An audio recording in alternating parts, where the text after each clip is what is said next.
আসসালামু আলাইকুম। গ্রামে থাকার একটা সুবিধা হচ্ছে আপনি বাজারঘাট না করেও অনায়াসে বাড়ির যা সবজি আছে সেটা দিয়ে ১ সপ্তাহ আপনি অনায়াসেই চালাতে পারবেন। বাড়িতে যদি শুধু আপনার লবণটা থাকে তাহলে আপনার বাড়ির আঙিনার এই টুকিটাকি সবজি দিয়ে আপনি মজার বিভিন্ন রেসিপি তৈরি করতে পারবেন। আজকে আপনাদেরকে দেখাবো ইনশাআল্লাহ লাউ শাকের ভর্তা। খুবই মজাদার এবং মুখরোচক একটি রেসিপি। আপনারা অবশ্যই ভিডিওটি দেখতে থাকুন। আমাদের এই লাউ গাছে আলহামদুলিল্লাহ এবার অনেক লাউ ধরছিল। আমি এই লাউ দিয়ে অনেকগুলো ভিডিও আপনাদেরকে দেখাইছি। আজকে ইনশাআল্লাহ লাউ শাকের ভিডিও দেখাবো। লাউয়ের মাঝে থেকে জালি দেখে কয়েকটা লাউ শাক তুলে নিয়ে সুন্দর করে এর শীষটা ফেলে দিয়ে কেটে আমু ধুয়ে পরিষ্কার করে এখন লবণ দিয়ে সিদ্ধ করতে দিছে। লাউ শাকটা সিদ্ধ করার সময় আপনারা অবশ্যই এর শীষটা ফেলে দিবেন, তা নাহলে ভর্তাটা বেশি মজার হবে না। এখন লাউ শাকের ভর্তা বানানোর জন্য আমরা ২ পিস ইলিশ মাছ ভেজে নিচ্ছি। আপনারা চাইলে যে কোনো মাছ ব্যবহার করতে পারেন, শুধুমাত্র ইলিশ মাছ দিয়ে করতে হবে এমন কোনো বাধ্যবাধকতা নাই। মাছটা ভাজা হয়ে গেলে এখন আমরা পেঁয়াজ, রসুন, কাঁচামরিচ ভেজে নিচ্ছি। তার সাথে কয়েকটা জিরা দিয়েও এবার সবগুলো জিনিস একসাথে সুন্দর করে ভেজে নিলাম।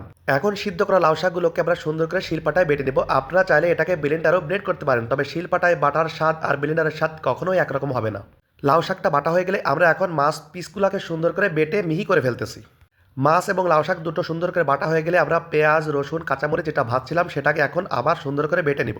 লাউ শাকের এই ভর্তার রেসিপিটা আপনাদের কাছে কেমন লাগলো অবশ্যই কমেন্টসের মাধ্যমে জানাবেন। আর আপনারা এই ভর্তাটা কে খাইছেন সেটাও জানাতে ভুলবেন না কিন্তু। গ্রামীণ জীবনের এই চিরচেনা রান্নাগুলো যদি আপনারা নতুন দেখে থাকেন তাহলে অবশ্যই আমার চ্যানেলটিকে সাবস্ক্রাইব করবেন আর পেজটিকে অবশ্যই ফলো দিবেন।